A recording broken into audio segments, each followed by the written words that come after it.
on YouTube and Twitter, because that's where the conversation continues when we're not here. We're also on web, the World Wide Web, the web tubes. Them things. Yeah. YouTube, yes. Twitter. The website is tfmradioshow.com. The archive broadcasts are there. You want to see what we talked about 10 years ago? Hell, I want to see what we talked about 10 years ago. That would be really interesting. It's on there as well as the music playlist, which changed again this week.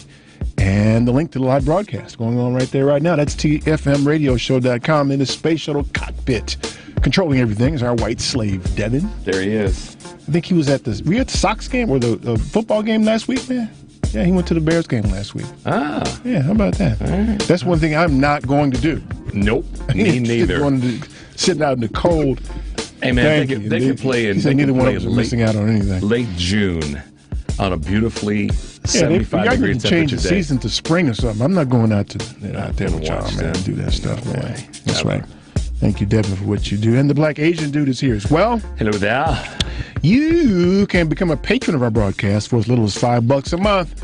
Hit that aforementioned webpage, tfmradioshow.com, and click the button, become a patron. We'd surely appreciate your help. Show would enough now. The lines fill quickly. The number is 7 ringing already. 773-763-9278. 773-763-9278. Did I mention the breaking news about the McRib? I mentioned that, didn't I? Yeah, because last week it hit the transom and you said, Rich. It's breaking news, man. It's breaking news, y'all. McRib is out there again, y'all. In case you feel like just getting deathly sick. Yep. Go ahead and get you a McRib. Eat one while you're sitting in the bathroom. Man, please. Yeah, you're going to need to stay in the bathroom. Worse than White Castle. Yeah, man. Horse meat, man. Rawr. So, listen, man. I found myself doing one of those things again this week. Got all up in my feelings this week. Okay. Not emotional. Yeah. But. Hey, not that I apologize, but we have a visitor visitor. Come on in, Michelle. Yeah. Come on. Come on in. She's just standing there peeking in. What you doing? Come on in. No, it's not locked. You just got to lean into it. We got microphones on. You ain't got to whisper. They can hear you. They know you're here. So, yeah, anyhow. Sorry. Emotions. Stuff. Not so much emotional. But. As okay, what do we do about this? So, of course, this week, the Republicans are taking over Congress again. And the chaos that is virtually going to ensue. Mm-hmm. We know there won't be much legislative movement on much of anything. Nope. Because they're not a unified caucus, and corralling those people together to do something together is and herding cats. Doing it together and then trying to do it with Democrats, which is what they're going to have to do when you have split Congress. You can't expect much, nope. right? Nope. It's going to be like herding cats, feral cats. But the most important opportunity, I think, lies in identifying what's going on. Okay. Regularly identifying the chaos. So in this country, we have two major parties. There's other parties, but there's two major parties. And so one party espouses a certain set of values and ideas. Mm-hmm. Another party espouses another. Yep. And in many instances, they're completely opposite. The thing that unifies them is that they have the same end goals. Yeah. How to get there, like everybody, doesn't matter what party you're in, you want high-performing schools. You want that. Yeah. We differ on how you get there. Oh, so wait. Okay, I'll keep going. I mean, everybody wants their kid educated. We know that, right? Well, we want a good education for our kids. There's not one party that says, nah, we don't want our kids educated. Our kids, maybe not. Their kids, definitely not. Well, I think that both parties go about it, but they don't realize that the way they go about it sometimes excludes certain kids. It alienates other. Okay. Right. They have the same goal, but the way they go about it, the implementation is a problem. We know that. So if somehow or another that these two parties could finally understand that you guys want the same thing, you differ on how to get there, and you decide to talk it out, maybe we have what we know Congress used to be. Or could be in its aspiration. Or could be, right. That's even better put than the way I was doing it.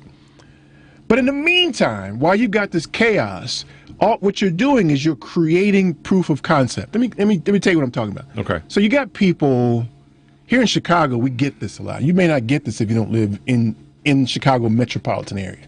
We get people saying, "Oh, the Chicago Democrats are corrupt." Blah blah blah. "Oh, the taxes are too high." Democrats. Blah blah blah. I'm going to get out of here. I'm going to move. I'm going to get away from these Democrats. And my retort is often, where you going to go? Yeah. Which non-Democrat run city or state are you going to go to? Assuming that person is, let's say that, so you're saying the setup is, let's assume that person's a Democrat or progressive, and then they say that. Is that what you're saying? No, I'm saying that you got people who don't like the Democrats. Okay. It doesn't matter what party they're a part of. Okay, go, right? go. But they want to go because they think the Democrats are some kind of way. Right. Right? Okay. And to a large degree, they're right. The Democrats in Chicago are special kind of Democrats. They mess up more than they get right. Yeah. They largely take the electorate that elects them with regularity. They take them for granted. Way for granted. Way for granted. And so we can't disagree there. But the question still begs, okay, where are you going to go? Which one of the non-democratic cities now, non-democratic states, do you want to go to? Right. Right? You're going to move out of Mississippi? Want to try that? You're going to move out of Illinois. Which state you're going to go to, and then run the conversation. Yeah, but they don't charge me state income taxes in Texas. Okay, Eric and I just had this conversation a couple weeks ago. Go on, move down there. You're going to pay tolls every 2 miles. Yeah, and your gas isn't that much less expensive. Right. And here's a good one for you. Your ass gonna freeze because they ain't got their power grid squared away. Power grid ain't right. And you're gonna die of heat stroke because their power grid ain't right in the summertime. Right. We get less than inside of an 18-month period of time. Those that say, "Well, I'm moving out of Chicago because the taxes are too high and they don't know what they're doing there, and I'm going to Texas." Right. So Okay. so if we can agree with the fact that both parties don't do a great job of much of anything, To an extent. but if you got to choose, right. would you rather live in Mississippi or Illinois? Would you want to go across the border and live in Indiana? I got friends in Indiana. They don't like living in Indiana. Nope. But see, where do they work though, E? They work in Chicago. I got some friends You up get in the benefits Wisconsin. of Chicago without not living in Chicago. I get that. Yeah, but that's what I always laugh at. You know, I got a bunch of golf buddies that live out in certain suburbs, and they're always talking trash about. Like I got my one boy who always like he lives in Schaumburg. Michelle, he always talks trash about driving into Chicago. He's a contractor. I love him to death. He drives us behind in Chicago every day because he's got 6 jobs. Because his money's here. But I'm like, so why you being, and I don't like to say that word, but you know which one I'm talking about. Why are you whining about driving to Chicago? Keep your behind in the suburbs and find the no jobs out there. Right. By comparison. So they like to complain about, well, housing is so expensive here. Well, the opposite is the housing not be expensive. And if it's not expensive, there's a reason it ain't expensive. And what you usually getting? it's because nobody want that house. Right. And Nobody want your little ragged ass house. And it might be a pretty house up on a little country hill, but ain't no water. Right. And the Nobody water that want they that do have is nasty. Right. So why? So there's a reason things are expensive. There's a reason it's expensive to live in Los Angeles and Chicago and New York and Houston. It's a reason for that. Because people want that. Right. The demand causes the price to go up. Right. If it's cheap, there's a reason it's cheap. Would you not pay attention in basic economics? I mean, everybody that went to college said they went to a little bit of college, Michelle, had a basic 6, at least one term or half a school You year. get econ in high school. You get thank you. I'm sorry. Supply and demand curve. That's simple. So if you go to one of those other markets, it's going to be a little bit more expensive. And here's the litmus test. Not even a little bit sometimes. Sometimes a lot. Untenable high. Living in New York or Los Angeles or San Francisco is crazy. Yeah. And here's one for you. This is a Democratic state, but it's the most expensive state to live in. Which one is it? I have no idea. Hawaii. Why is that? Because of the supply and demand curve. You're trapped there. You don't make nothing. You're on an island. They don't. Everything that they do, for the most part, they got to ship it in. Imagine being homeless in Hawaii. Where you gonna go? Strong Democrat. We were just there. And it's all, yeah. The good thing about being homeless in Hawaii, if you could say that this is going to sound awful. Yeah, it does. I apologize. It started off really awful. Yeah. Sorry. Great thing about being homeless. Michelle, throw that bottle of water. Famous my head. last words. That's your bottle of Hey, water, listen, by the way. Hey, I bet you this. The great thing about being stabbed in the eye. Yeah. Sorry, y'all. That was really stupid on my part. I own that. I do. What I noticed Say it better. Say it better. Yeah, I got to say it better because that was just completely stuck my foot on the back of my head. Eric can't even swallow his water over that one. See, that was stupid, Richard Chew. At least it's warm. Okay, and I just stopped there because I'm digging the hole. You needed to just stop. And I've learned. Just digging and the hole gets deep. But what do you do? Throw the devil away. Stop. I'm gonna save you from this, man. Eric, can you take the wheel, please? I'm gonna get in the back seat. You and Michelle right up front for a minute. So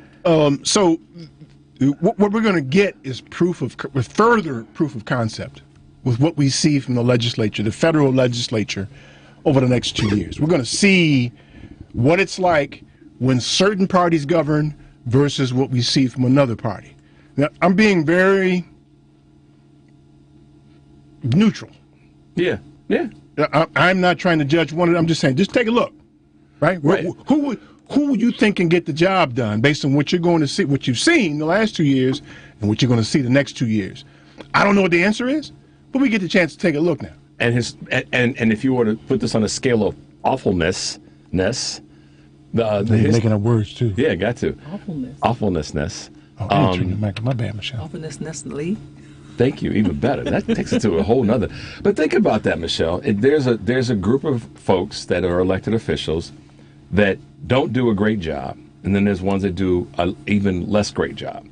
But over the next 2 years, a group that got elected that has shown us that they're capable of doing an even more poor job, it's going to be interesting to watch. And then to watch the other side that's done a slightly better job. See, I don't want a character. I mean, you can. You can. No. But look at it that way. I mean, if we were to stack them and say they're right there, maybe just a quarter of an inch difference in their performance, it'll be interesting. This is what I'm curious to watch because you said this before. We know what the newly elected House is probably going to do.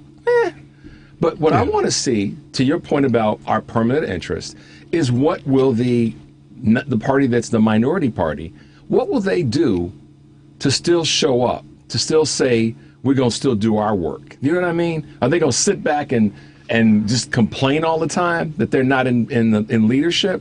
Or are they going to be creative? Are they going to come up with ways to do better the next time? Right, as long as they put Hakeem Jeffries in the chair, they've got a good chance of it. I agree. Yeah. And didn't you want to punch some progressives, or so-called, not progressives, did anybody else want to punch some Wall Street Democrats in the mouth this week for some of the stuff they said about Hakeem Jeffries being the next potential leader? I didn't see what they said. Take a wild guess. Hope it didn't have the N-word in it. These are so-called. So we could say there's some dinos, Democrats in name only, because they were trashing the brother, saying that it should be other people. And you know what's unique about the other people? None of them had the costume that Hakeem Jeffries wears every day. Yeah, I would expect that from them. It's always that way, though. Male and female. Well, Democrats have their share of them too. Yeah, we got dinos in our party. Anybody want to deny it? I wouldn't even say that is a characteristic of the Democratic Party. True. Right. What I know is, at least what I knew up until last year, was that the Republican Party, their infrastructure, actually spends more money with black businesses than the Democratic Party does. Yeah, and a lot of that's due to the fact that geography too, though. Okay, so however it happened. No, but no, because it is. It's an extraction. No, that's cool. However it happened doesn't make a difference. Well, it doesn't. Because if you're supposed to be the inclusive party, you should at least be able to match it. Well, here's the numbers on it. Let's say that the top 10 cities top 10 Democratic cities in the country have a 30% black community, and then whatever the percentage of businesses are in that community. You would think, because it's easy. How many times have we had somebody call on the show, Michelle? You wouldn't know this, but we've had a number of people call on the show and say, "So, Eric, Richard, what do I do? How do I get involved with more black businesses?" And I'm being very just to the point. We said, just go. You know, they're easy to find. We're not hiding. And Eric has said a number of times, if you want to do something to help, redirect where you're spending your money to black businesses. It's easy to do. So Eric's making a great point, because if Republicans are spending more money with more dollars with black businesses, And yes, some of this is geographical because if you take Texas versus Illinois, it's a Republican state. The likelihood that they're going to spend more money with black businesses is a result of geography. However, why is it that in Illinois, Chicago specifically, aren't more Democrats spending money with black businesses? That's the real question. That's how you make it even. Right, because Democrats can't complain or say that we're really trying to help when you telling me in the third largest city in the country you can't find a black business? Really? Yeah, and they do that with some regularity. So I'm not passing judgment. I am desperately not trying to pass judgment on either party. I'm just saying compare. Yeah. I'm saying compare. And in the meantime, while they're doing what they're going to do, what do we do? Mm-hmm. And what I'm watching people drop Twitter. Didn't y'all listen to Eric last week? He said, "Don't do that." Well, I mean, do what you want to, but I think that the proof of concept with Twitter is that you can spread misinformation to a lot of people really quickly. Mm-hmm. So the opposite is true. You can spread information to people very, very quickly. So we need to be about the business of dragging their asses on Twitter. Yeah, if you say something use crazy, it to our best ability. Use it like they're using it, except use it for good. Yeah, absolutely. So dropping Twitter ain't gonna do you no good. They're gonna still exchange craziness amongst themselves. Sure and actually, what's dropping Twitter? They don't even notice you leaving. The vacuum just gets better for those who are dropping the craziness because if you leave the vacuum, you've given that vacuum more space. I don't think you've done a good job with Twitter unless you get yourself put in Twitter jail. Yep. You need to be dragging these people. Yep. For their misinformation. And dare them to put you in jail. Yeah, Twitter get jail. yourself put off Twitter. Don't just leave. Get yourself put off by doing something productive. Right. Yep. Have the last say. So, but here's the part what I got inside my head. Okay. How do you? And we can talk about this after the break. How do you differentiate between canceling people and refuting people? Ooh, Jesus, Eric. There you go. That man's deep. Dude. There you go. Canceling versus refuting. Yeah. Well, we're gonna cancel into this commercial, y'all. Yeah, let's try that. The number is 773-763-9278. Stay tuned for more of the Family Meeting.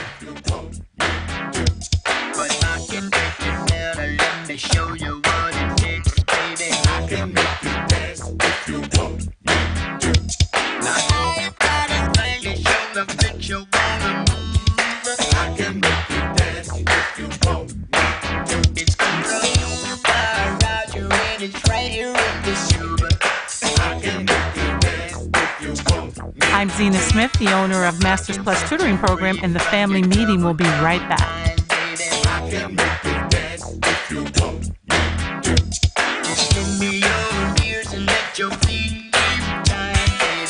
A basic and essential part of any financial plan is savings. Most of whatever cash you have will be there because you put it there, not necessarily because of some fancy investment. Now with Save and Plan, Polaris has introduced a way for you to get empowering financial advice. Save and Plan is simple. Just sign up to save on a systematic monthly basis directly from your account and gain access to a planner and our planning services.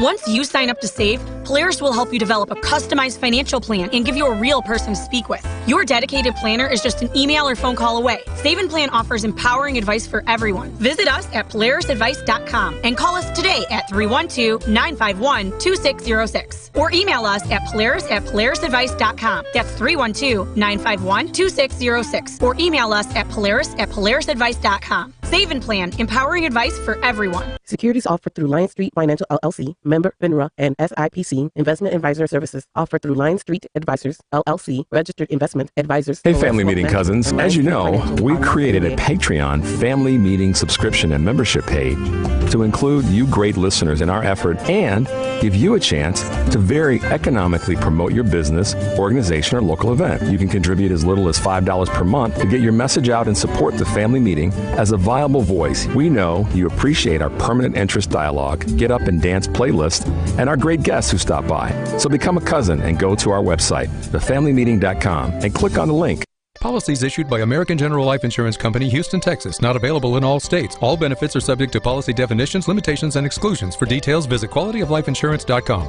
Building a solid insurance plan is like building a place to live. It takes different materials to make it comfortable. What about a castle? Isn't it just made of stone? Castles are drafty, but that's not the point. Homes use different building materials, and you need different insurance coverage to give you security. What about a teepee? Isn't it just made out of one thing? Skins and poles, but let's stay focused. Quality of Life Insurance is affordable insurance from a leading company and can provide benefits if you're disabled or suffer a serious illness or injury and need help to preserve your lifestyle. So it's a modern structure to meet my insurance needs. Exactly. To find out more, contact the Polaris Insurance Agency. Visit polarisadvice.com or call 312-951-2606 to learn about how we can help you make a plan for your future. That's 312-951-2606. Take a little love of mine and then you keep on.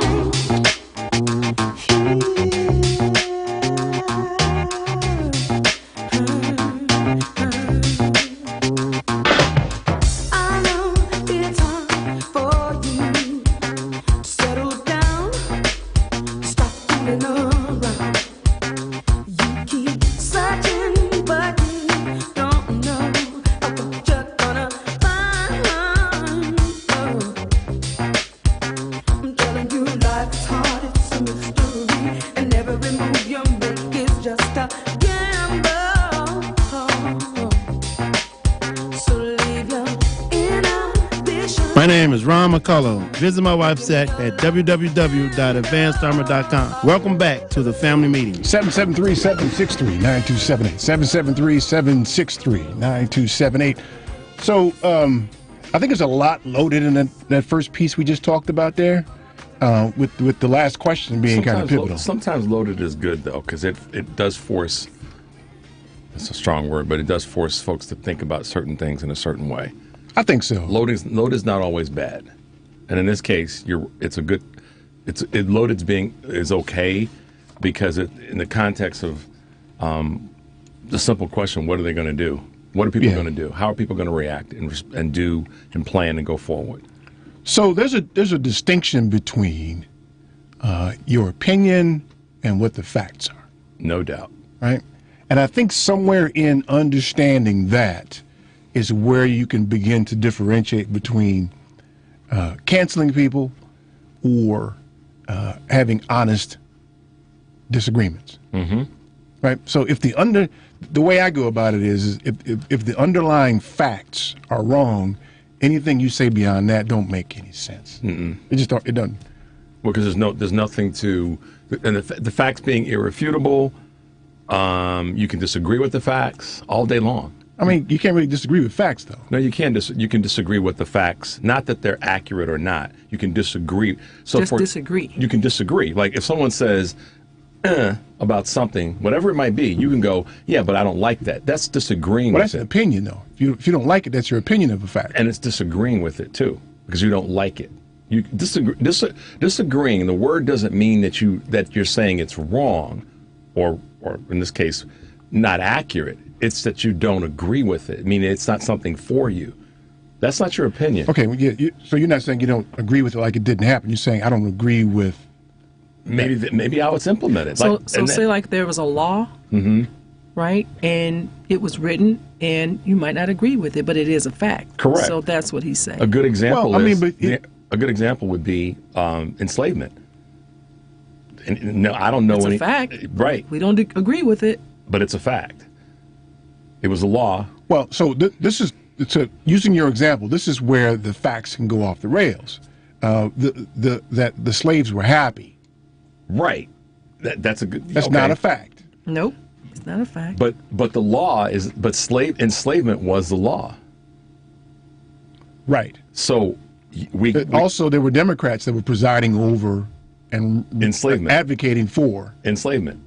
Right. So that's why I'm saying that and I didn't mean to take you off your square on where you were going. I apologize for that. So I need to shut up so you can get back to where you were taking us on that. Sorry, E. I'm sorry. So there's been a lot of talk about anti-Semitism here recently, right?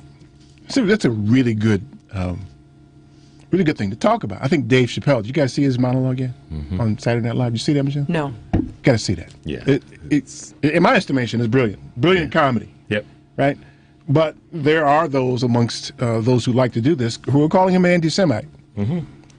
So the first thing I did, which I like to do, and I think everybody should do, is to look up what the hell a Semite is. Yeah, boy. That'll warm you up real quick. I'm not going to do it today. It has something to do with languages spoken. Look it up yourself. You can see what it is and see how that becomes applicable to the way it's thrown around now. Right? And so it may be a different word you're trying to use, but I don't think anti-Semite is the word you mean to use. No. That's not it. And I can tell you this. I'm not an anti-Semite. Can't be by the definition. Right. Can't be.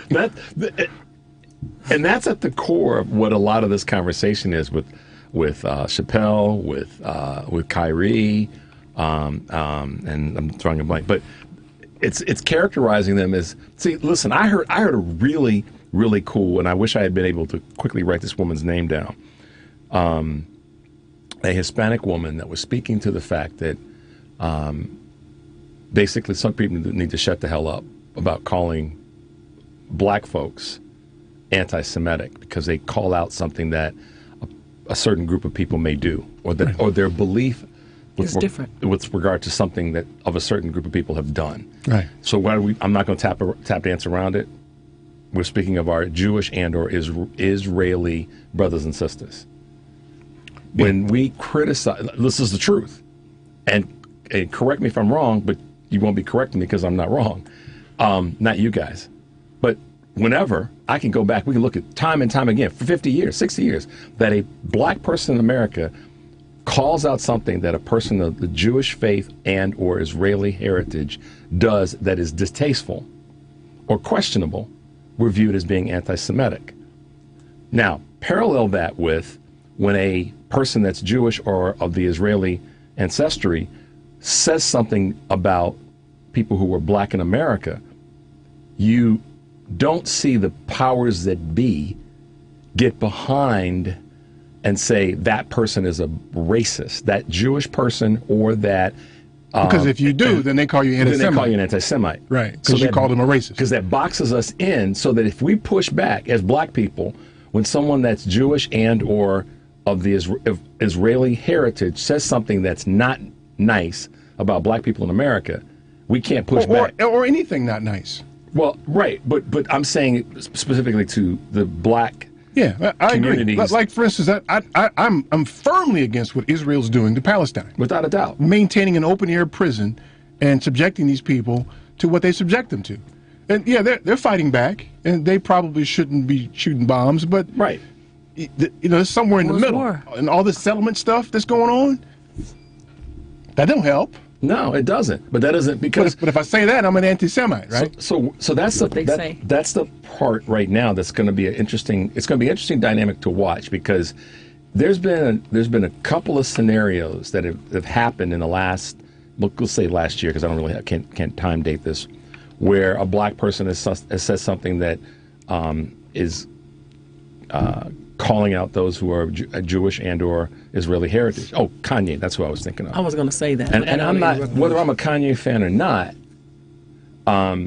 is irrelevant. Or if I'm a Kyrie fan or anybody else, or Chappelle fan or not, that's not the point. If we're supposed to be in this country where freedom of speech and all these other niceties are truly in place, and that's the great country that we live in and all that, but we can't say something based on our experiential knowledge. So you're making my point now between canceling and having an honest dispute. Yeah. And so I think the reason I brought that up is because I think that's the best example of cancellation. Mm-hmm. Right? What you just described is the inability to say anything disparaging about the Jewish community. Right? If it ain't got nothing to do with Jews, if you just say it about a Jewish person, then you're automatically an anti-Semite. And too often, I shouldn't say automatically, too often, you are. So and at the how same do you time, differentiate between canceling and having an honest debate so that we can go about the business of dragging people on social media? Well, and this is my question. So listen, let me be clear for those who are listening and watching. That does not mean that either Eric or Michelle or I are endorsing something that's said that is harmful. We're not endorsing that. We're saying on a larger level, to Eric's point about canceling, versus having a conversation. So what are we left with? To not have a conversation about it, which is insane. Stifling. Which is absolutely insane. That's what it's Censorship. It's kind of stifling. It's kind of like a woman. And again, Michelle, I'm speaking as a guy who's observed. You about to do it again, man? No, You I'm gonna do not. it I'm again? not. But that would be like men saying, yourself in the head. we can't.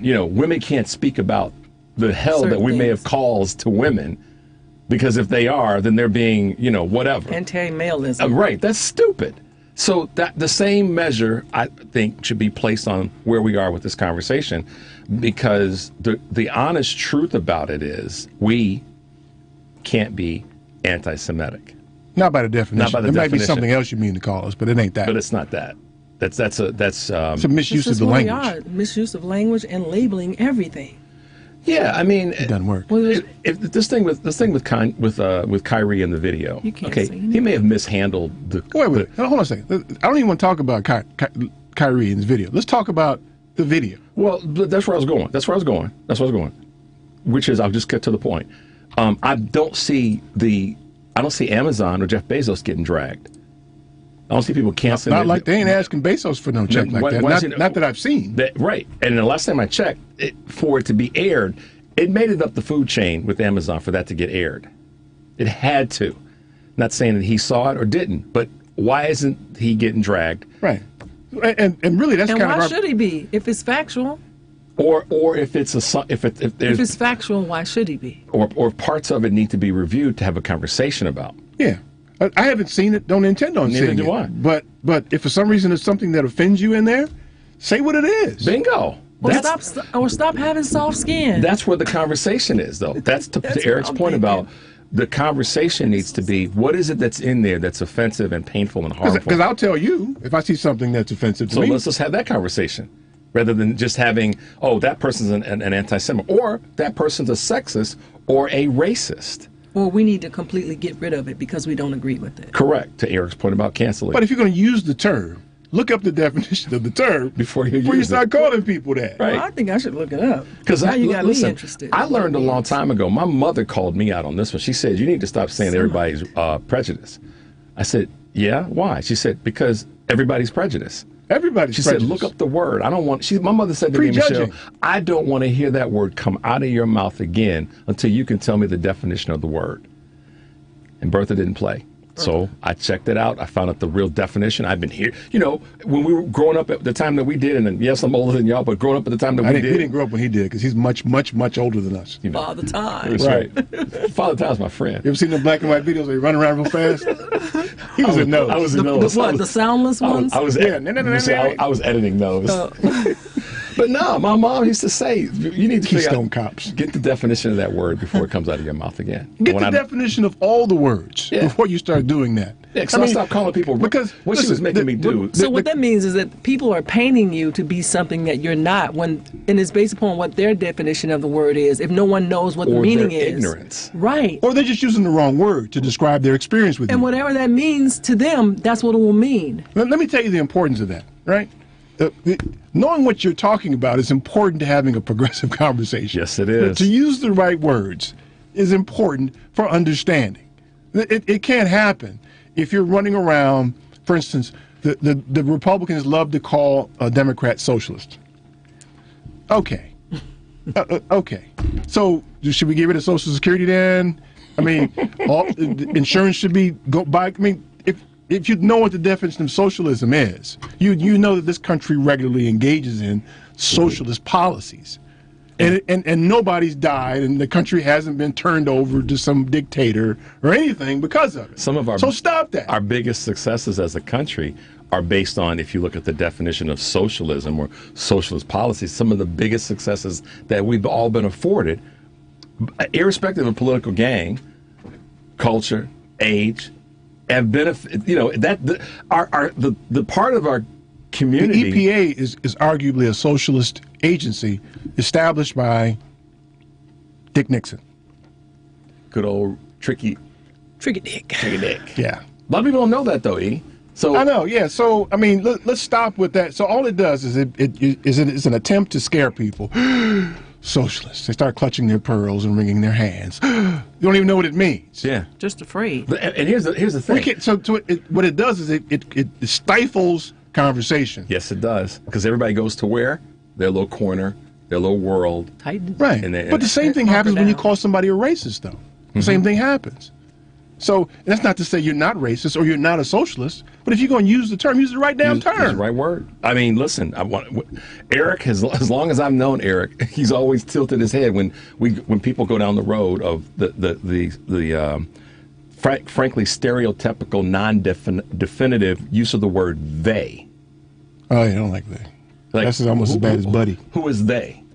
Who is they? The definition. Give me the definition. Them. Right. Yeah. So, and that circles back to a little bit about E's personality. Know the word. Do the work. Don't be intellectually lazy. Figure out what you're going to say and who you're saying it to and why. Right. And apply it accordingly. You can't have a productive conversation if the words you're using are triggers or they're incorrect, and you do it for effect, to frighten people and that kind of thing.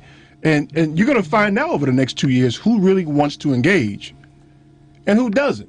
And I think both parties are engaged in the same bombastic language. Bombastic is a perfect word, because that's why I was asking earlier, what are the Democrats or the progressives going to do? The 209 or 12 that are elected in the House, what are they going to do? Are they going to be, for lack of better words, the bigger kids in the room and rise above this, push back with policy, push back with ideas and things that are going to move us forward? Or are they going to get caught up in the... See, this is what I think needs to happen. The doo-doo throwing fest. What I think needs to happen. I think that each chamber needs to agree to have single issue legislation. That's the answer. Yep. No loading up the bills. Just single issue. Because that's right? how they keep stagnating.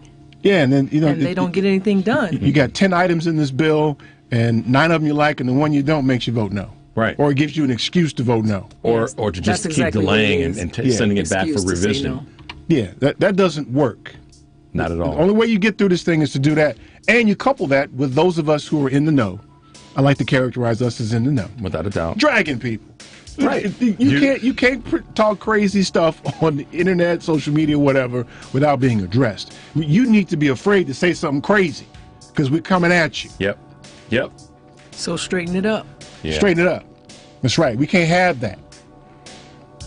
No, okay, so it's still a lot, right? So I'm interested to see what the callers say here. Push the brain a little bit. Yeah, so that's it for me. I need to hear from y'all now. The number is 773-763-9278. Stay tuned for more of the Family Meeting.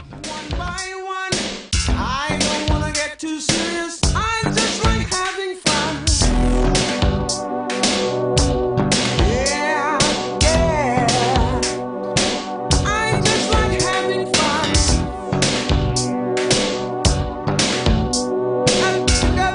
Hey, Chicago, this is motivational speaker and author William A. Eads II, author of the book Listen If You Want to Succeed. Keep listening to the Family Meeting.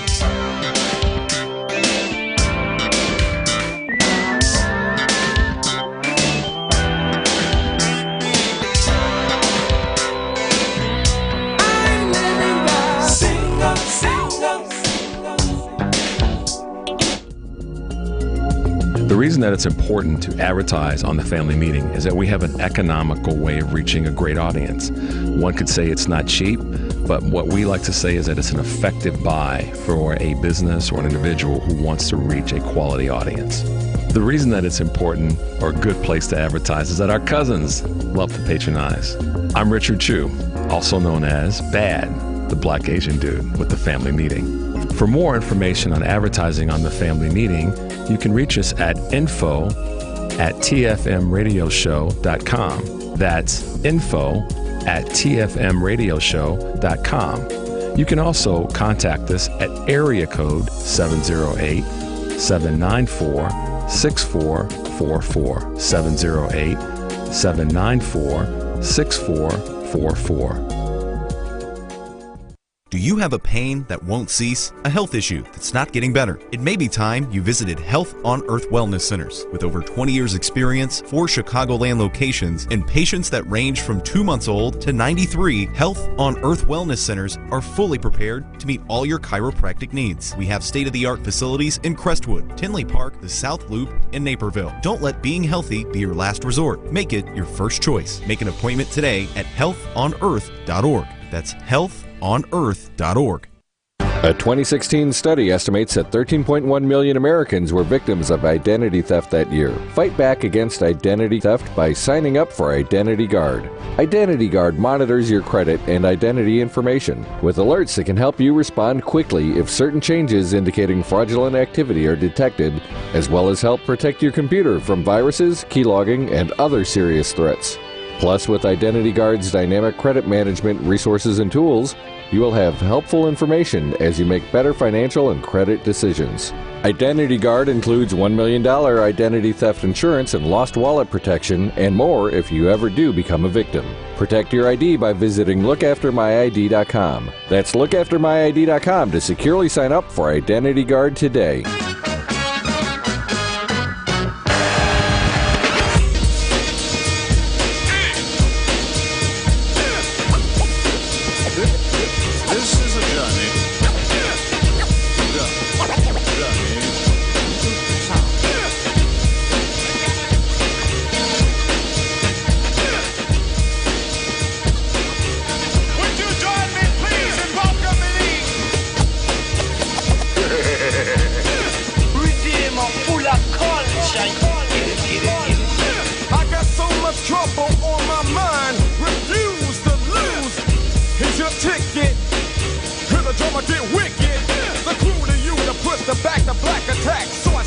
Hi, my name is Natasha Hunter McGregor, and I listen to the Family Meeting. 773-763-9278's the number.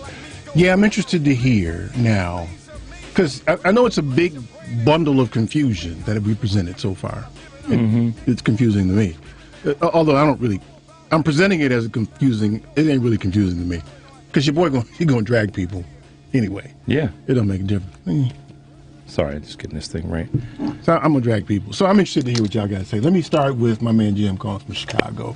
Hey Jim, what's new, man? How are you? I just want to wish everybody a happy and healthy Thanksgiving to you guys, your family, and your listeners. What strikes me today is there's no remorse from anybody in the Republican Party about this horrible riot on the 6th when they sent 3 people to the Promised Land, many people to jail. I heard Giuliani on the radio the other night, and the guy interviewing him, they were asking, do you regret ginning up that riot for the ego of one individual living in Florida? It seems to me that escaped our sense of reality. How we can let them get away with that is beyond me. No sense of remorse. Trump's speech didn't give any remorse about it. We all make mistakes, and we all have to own up to the mistakes, and that was a genuine, in historical terms, one of the biggest mistakes I've ever remembered. And no remorse about it, no regret over it, and his inner circle has no regret.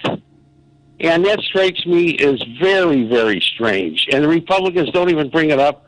They went along with this guy, and they're going to run him again. They ginned up this terrible thing, and they don't even mention it. It's like it never happened. And to me, that's just beyond belief. Did you see Pence on television this week? I know.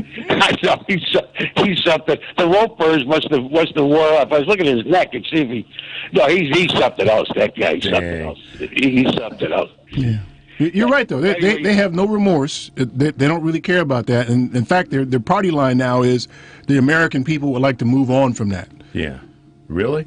Yeah. They'll never. The kids will be reading about that for 200 years from now in civics class. Yes, it will. And they have no remorse over it. They're just going to plow ahead. And then challenging the votes is really absurd. I mean, that is so absurd. But we're in this age of absurdity, and I don't know, guys. I don't know what to say, but you guys have a real good Thanksgiving. I'm going to hitchhike down to Michigan if I can get it right. Anyway, you guys have a okay, man. You too. Be well. Thanks, Jim. Okay. I'm interested to hear what Steve's got to say. I really am, Steve. Tell me about it, Steve. Tell me about it. Well, I want to address a couple of points that you had already raised. And I do think that in the context of losing the House because the margin is so thin for the Republicans, I mean, we're talking about mid-single digits. I mean, there's still a couple of races out there that have to be resolved. But assuming that those break for the Republicans, we're still talking about maybe 7, 8 seats, on the outside chance, maybe 9. And many of the people who were elected on the Republican side, in addition to this, that red wave not happening, the people who are the most extremist of candidates and backed by Donald Trump and others lost.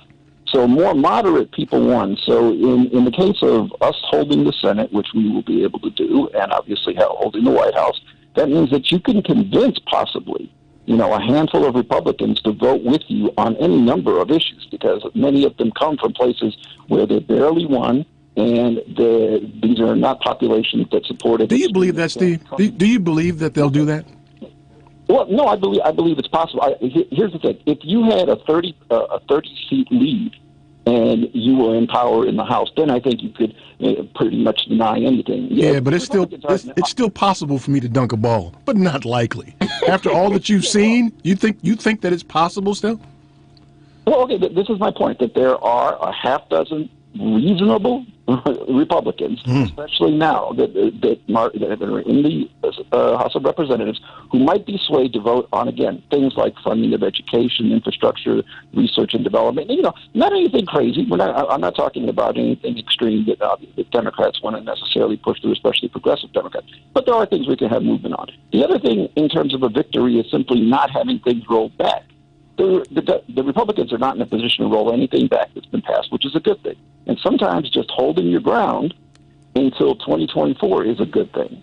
So, and in addition to which, I mean, we pretty much established that, Democrats got a lot of heat, and I was part of that, part of those people who advocated for supporting extremist candidates, because all of the research told us that Americans did not really support the crazy Trumpians anymore. And the Democratic Party, the DNC, decided, let's back some of these crazy people, get them to win in their primary election so that they could be the people we run against. And guess what? It was a great, great strategy, because those are the people who lost and turned this red wave into a trickle. I read somewhere, though, that 100 or so of them got through, though. Oh, yeah, no, yes, obviously. I mean, in terms of small offices, states and so forth, yes, those people are, it's not as if you stop everything, given the state, the governor's elections, given the House, the Senate. Yes, that was going to happen. But on the whole, that strategy was masterful. It was critiqued by a lot of people, but again, we see the result. Not only did the Republicans not get what they wanted, but the Trumpian most extremist election deniers, those were the people who really got tanked at the election box. So in that sense, I think it's a victory, and I do think that there are things that we can get accomplished as long as, again, you can get a few people who are reasonable, who perhaps just squeak by in their district and who want to be reelected, and who know that polling from their district says, on this issue that Democrats are offering, Republicans and Democrats in my district support this. So do I listen to the head of my party, or do I listen to the voters who are going to need to reelect me in 2 years? So again, are there 6, 7 of those people? I think that there are, but it depends on the issue. So, I'm skeptical, man. I don't think that that's going to be anything that we'll enjoy. I think it's going to be all consternation. Yeah. Well, again, it just depends. Like I said, I don't think you're going to get anything major passed. You're not going to get anything akin to another Affordable Care Act, through, because that's not something. Yeah, but does the history of what you've seen them do the last 5 to 10 years, what about that leads you to believe that they'll do anything except be craven and depraved and try to take victories from every little bitty thing? Well, yes, because when you look at the history in the last 5 or 10 years, before Donald Trump, there actually was bipartisanship. There were bills that were offered up. There were on all sorts of issues, on taxes, on immigration, on health care. You name it. Some of it didn't get passed. Other things did get passed. So, I mean, it depends. You know, like, I think that what we were at a precipice in this country with regard to the Trumpian movement. And now, in the wake of 2018, 2020, and 2022, I think we moved away from the edge of that cliff.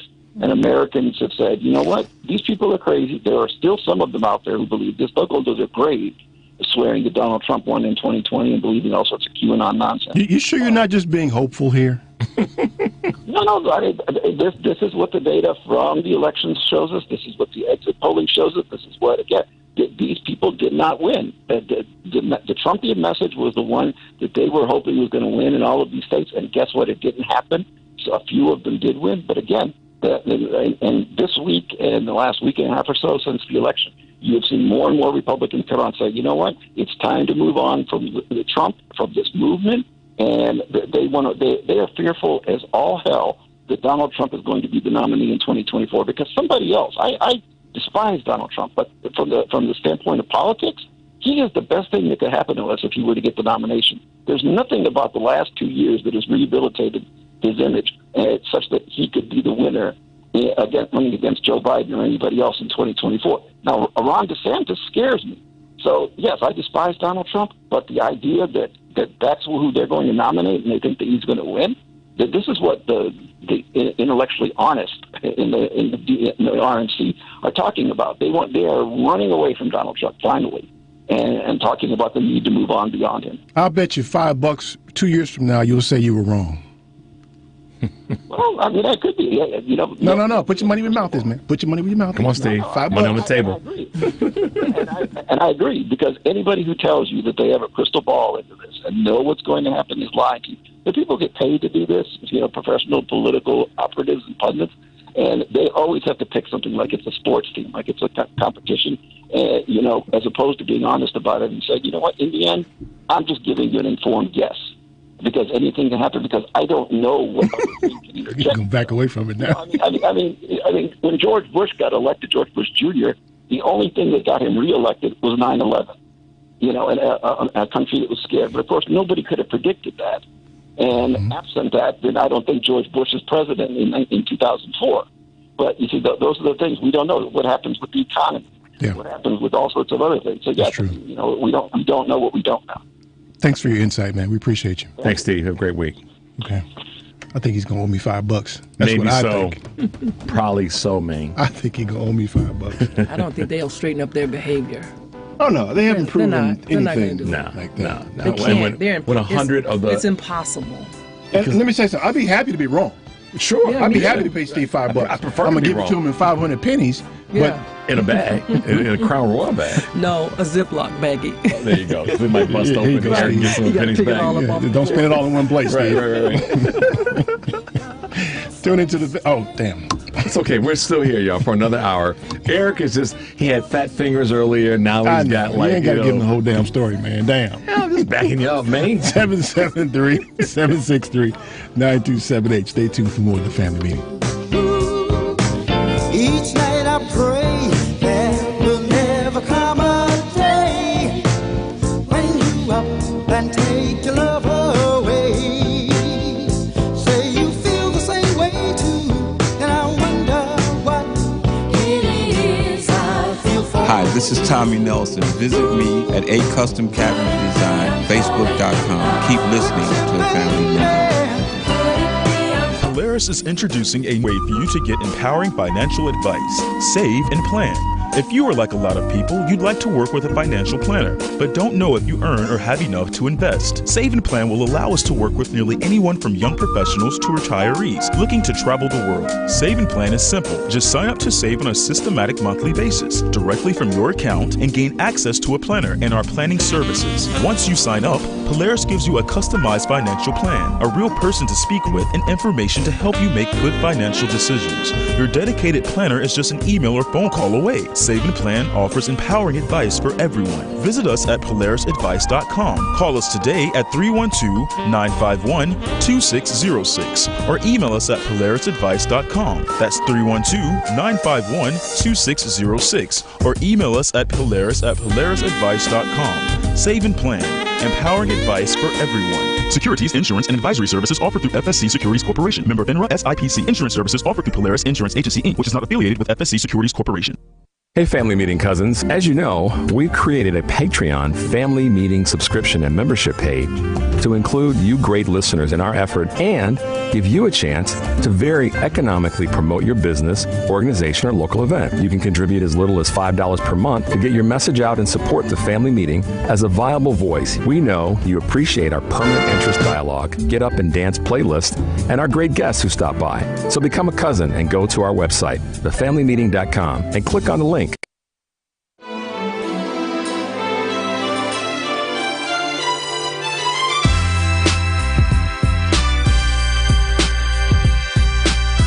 This is Miss Lady B, La Boricua. Now it's time for the Family Meeting News. Hello, y'all. I am Michelle Reed, and here is what we're following at the Family Meeting News. Republicans in several states have waged a legal war against President Joe Biden's student loan debt relief program. A federal appeals court in St. Louis issued a ruling to temporarily halt Biden's student debt relief program, and a Texas federal district judge has last week struck down the plan and called it unconstitutional. As a result, student loan relief applications have been placed on hold. Biden's plan would cancel up to $20,000 in federal student debt for borrowers who received a Pell Grant and up to $10,000 for borrowers who did not receive the grant. African public health leadership is urging authorities across the continent to step up COVID-19 testing amid a concerning rise in new cases in some countries. The continent saw a 37% rise in new cases over the past week. COVID-19 has infected 12.1 million people across Africa's 54 nations, accounting for 2% of cases globally, and at least 256 have died. Vaccinations rates in Africa continue to be low, largely because of short supplies and also in part because of hesitancy among some. Only 25% of Africa's people are fully vaccinated and under 3% have received booster doses. The Montgomery County Board of Education voted to rename 2 Alabama high schools named after Confederate figures to a pioneering black chemist, an Alabama judge, and several civil rights leaders. It was during the nationwide protests against the police murder of George Floyd that the push to rename the high schools began. 20 years into serving a life sentence for stealing $14, a black man was released from a California prison last month following a recommendation from the state's Department of Corrections and Rehabilitation. David Colson, 55, was incarcerated in 2002 under the 3 Strikes Law, which mandated life sentences following a 3rd felony offense. Colson, who was 35 at the time of his 2002 arrest, stole miscellaneous items from an open residential garage while he was homeless in Long Beach amid lifelong challenges with abuse, mental illness, and drug addiction. Nearly half of those behind bars due to the law today are black. A judge on Friday said Georgia law allows counties. For more info about the family meeting and any upcoming events, please visit our webpage, tfmradioshow.com. You can also find us all over social media. Like, subscribe, and follow us on Facebook and Instagram. You can also subscribe to their YouTube channel to view us live. I'm Michelle Reed, and if it's 4 p.m. on Sunday, then it's time for the Family Meeting Radio Show.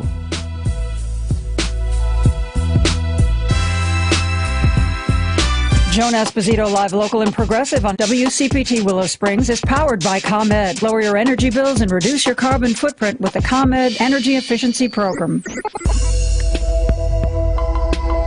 Hey, Chicago, are you always on the go? Take the new Shy 311 app with you to find the information that you need, submit non-emergency city service requests, and much more. Download the new Shy 311 app, built with Chicagoans for Chicagoans. That's Shy 311 on the App Store or Google Play, or check it out online at 311.chicago.gov. Stay informed with Shy 311. It's your gateway to Chicago services. Are you one of the 78% of Americans who'd like to speak with someone about a long-term care plan? Did you know that only 16% have had that conversation? Call the Polaris Insurance Agency at 312-951-2606. One of the Polaris agents in Illinois, Wisconsin, and Iowa can provide you with useful material, like what long-term care currently costs and what it could cost in the coming years according to the Genworth 2012 Cost of Care Study. With information like this, you'll have the power to plan. Call the Polaris Insurance Agency at 312-951-2606. Don't outlive your financial resources.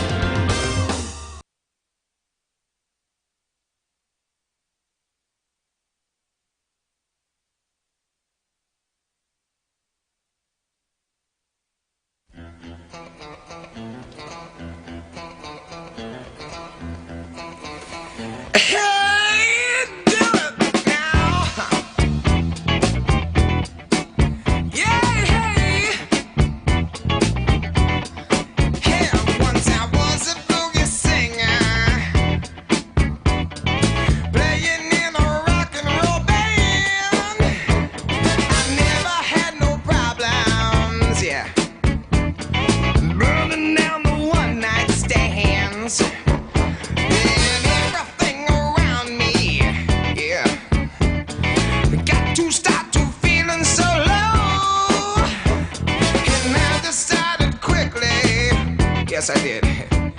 To just go down and check out the show.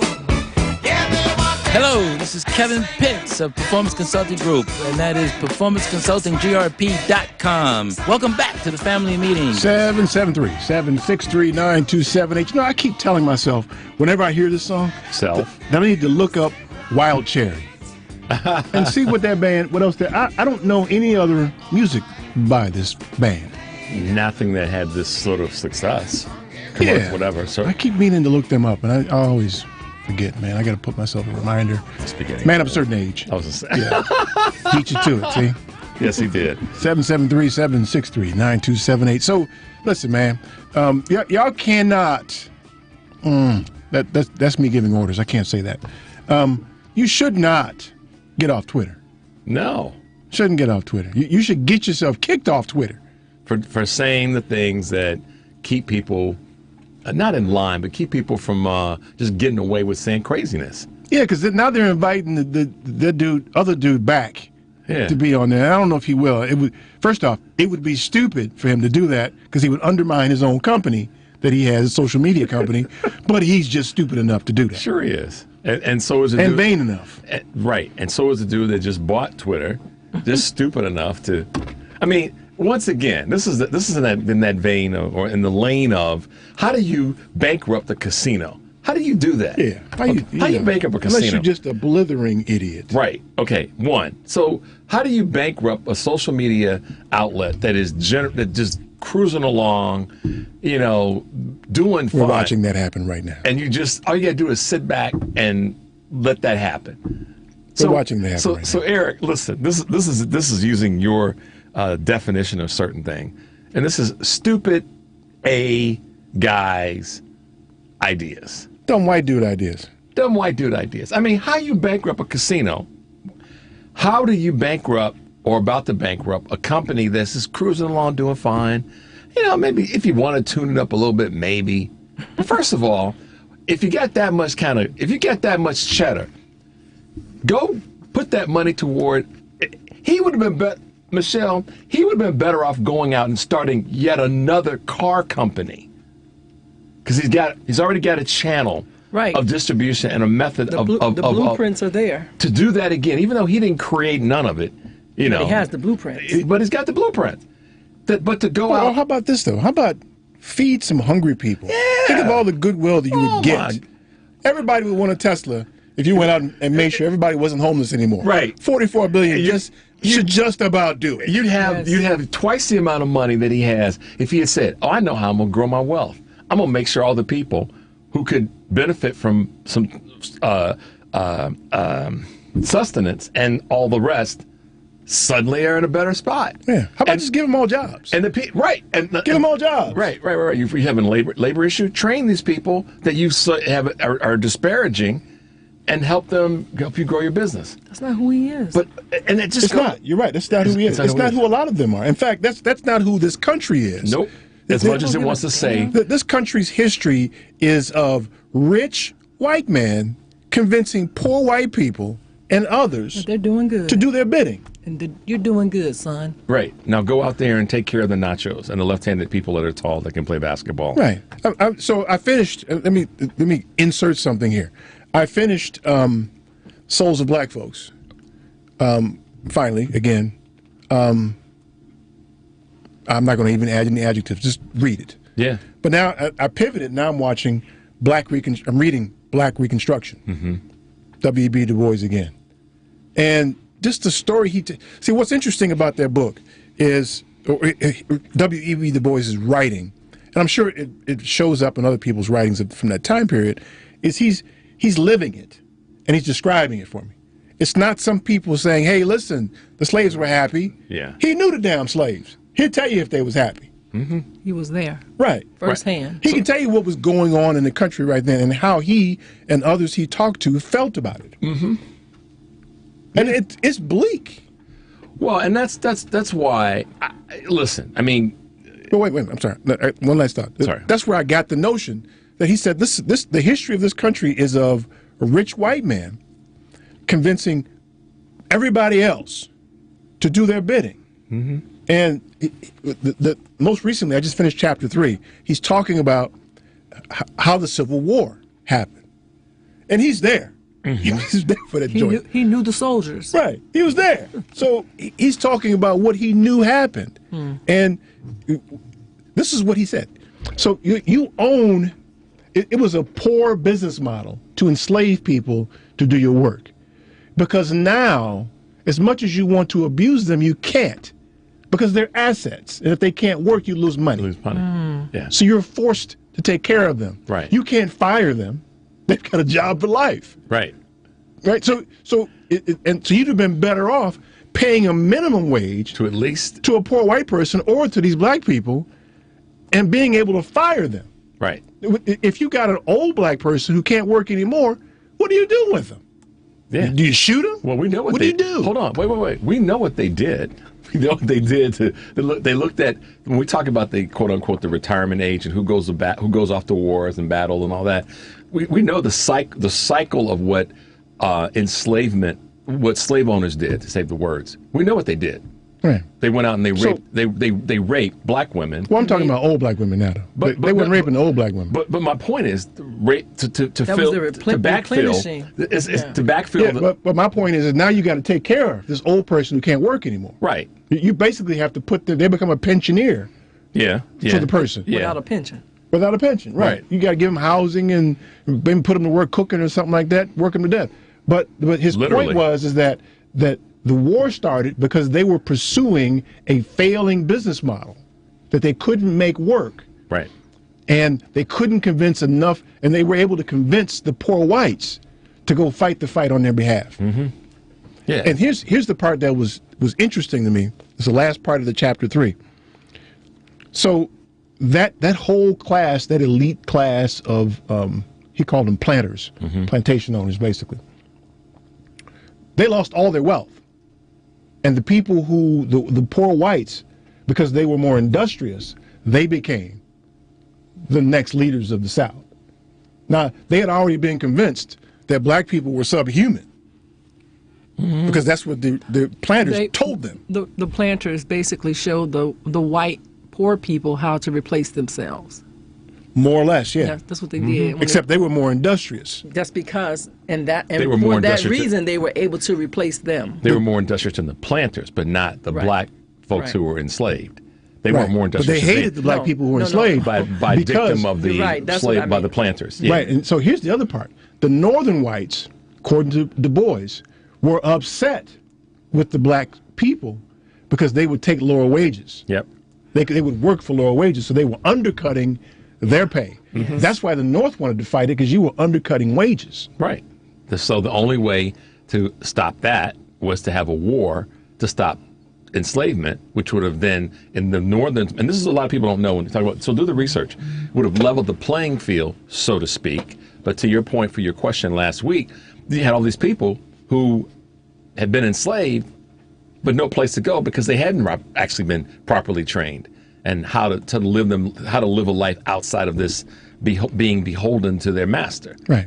And most times a lot of times they worked them to death, so Sure. they just would work till they died. But it's a fascinating description. It's a long, long book. I've just started it. I'm on chapter 3. Long book, and he goes all the way through, apparently, Reconstruction and the Freedmen's Bureau and all that kind of stuff, and his description of that. Fantastic read. Why did I go there? Because we got the same dynamic right now. Mm-hmm. We've got rich white dudes. It ain't rich white women. It's rich white dudes Mm-hmm. who got everybody else out there thinking everybody else is the enemy. Right. And at just as then as it is now, in control of and limiting the access to the resources that would dispel that, whether it be the media, whether it be the church, certainly the political category, economics as in banking, doing all the things to limit, narrow, draw down, consolidate. It's happening all over again. And create dissension where, once again, afraid, narrow-minded white men in America want to prevent anybody else. Oh, no, I don't think they're afraid. I think that they are greedy. They're afraid also. Well, they're making other people afraid. That's what I mean. In order so that they can keep their greed. Right, They're but just transferring that's what I'm their saying. fear. They're doing it. They're repeating the same. They're transferring their fear onto others. They just wash, rinse, and Because they they're don't trying to want to repeat. see it go away. No, that's it. Period. End. And the white women, and we look at the numbers, the data, not our opinion, as to where we are now, that are consolidating to the patriarchy, are doing the same thing they did as the spouses of slave owners, and that is making sure that they keep a certain distance between themselves and less privileged white women, and then making sure that group does their bidding against women that are black or other women of color. But it only works if you keep everybody afraid of somebody else. That's why I said they're creating that fear element. And I wish I could find my math too. I did the math one time on the number of homeless veterans and how much it would cost to buy each of them a $100,000 house. And I need to find that number so I can see if 44 million would have gotten it done. Well, okay, so let's say it would have gotten half of that homeless veteran population into dwelling. Is that a good thing or a bad thing? It's a good amazing thing. It's an amazing thing. So if it only helped half, that's still better than flushing it down the toilet to buy a social media platform. Right. According to Google, according to the Google machine, there were about 20,000 homeless veterans. Okay. They call it experiencing sheltered homelessness. So, what's that, about $200 million? You said 20,000? 20,000? 20,000. About $200 million to buy everybody a $100,000 house? $2.2 million covers $44 billion divided by 20,000. Mm-hmm. Is that the math we should be doing? It's 44 billion. Yeah, So y'all do the math. 44 billion. That's even more. I mean, so cut it in half, because according to how I did this, that's $2.2 million. So Google's all over the place. So 40,000 veterans, it says here, homeless too. So if you just wanted to house 20,000 veterans, you could house. And $100,000 is a lot. They could have they don't even have to be that much. Right. 100,000. Well, 44 billion is way more than what they need to do that. Right. $44 billion. It's If you only divide that a drop in by the bucket. 40,000 is 1.1 million. So there it is. You could cut that in half. 1.1 billion, you mean, right? No, $44 billion divided by 40,000 is 1.1 million. Okay. So divide that by 10, you got a bunch of houses. So you could help the 40,000 veterans. So somebody should be pissed off about that. Hold on a second, man. You blew $44 billion so you can run this company into the ditch? Right. And we got homeless people? Yeah, but really? But like, and y'all don't want to raise taxes on some idiot like that? Right. And you can plan. But see, this is where I get really frustrated. I want to get in a rocket and go to the damn moon. Right. But we get and all praises go out to whatever the dude's name, Chase Atkins, got the black hat, the country and western singer with Wounded Warriors thing that he does. I mean, all praises to him for doing that as a spokesperson. But damn, first of all, the government should be taking care of these folks.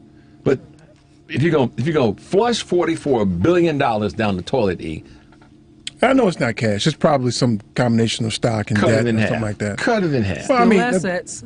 It's still money that you could have deployed elsewhere. Access to capital. So so this is how it works, y'all. See, we all over the map now. So let's just say, for instance, that it was 20,000 homeless veterans. It may be a different number. The Google machine ain't always right.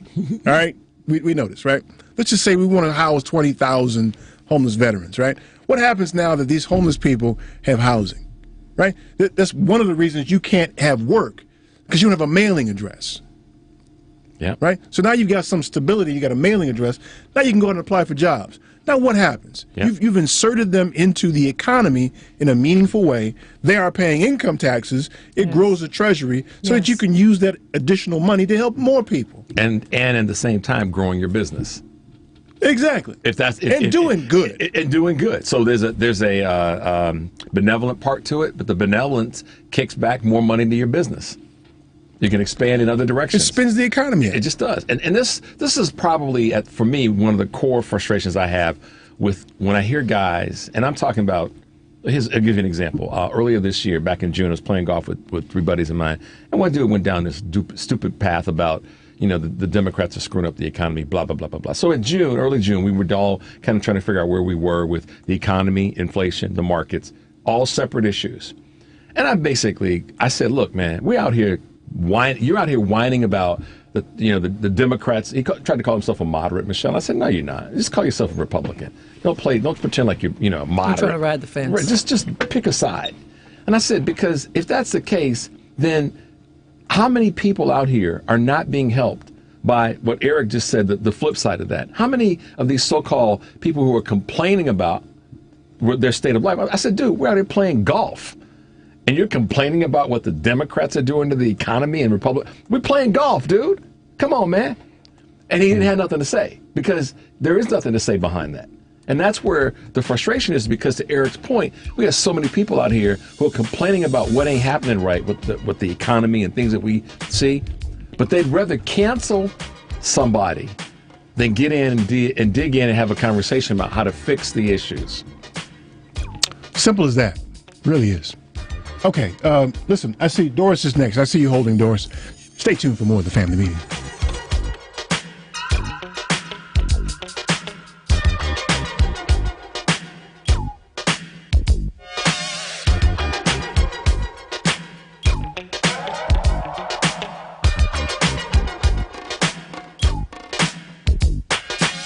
It's like a jungle sometimes. It makes me wonder how I keep from going under. It's like a jungle sometimes. It makes me wonder how Robert Orr, you're listening to the Family Meeting.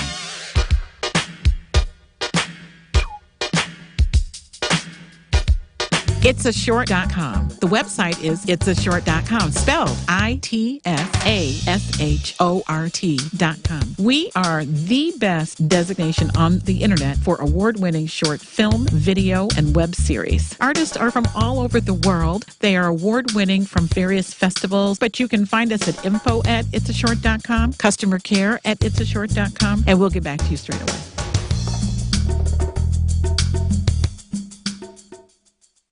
If you owe money to the IRS, they're turning on the heat this year. They're garnishing paychecks and seizing assets. Don't let tax debt destroy your life. Covington Tax Solutions will help you fight to get the best deal possible. Call Covington Tax Solutions now for a free consultation. Call 872-257-4631. Call 872-257-4631. A single pay plan is a 401k plan designed especially for business owners and immediate family, regardless if they are incorporated or not. Single Ks offer both employer and employee contributions, and in many cases have no setup fee or annual plan administrative charges. Single Ks are simple to administer with no government reporting required. Most importantly, this plan allows employees to access their savings via hardship withdrawals or loans. Visit our website at polarisadvice.com or call us about your business or organization's retirement plan at 312-951-2606 or email us at polarisadvice.com. That's 312-951-2606 or email us at polarisadvice.com. Polaris provides empowering advice for everyone. Securities offered through Lion Street Financial LLC, member FINRA, and SIPC. Investment advisor services offered through Lion Street Advisors LLC, registered investment advisors. Polaris Wealth Management and Lion Street Financial are not affiliated.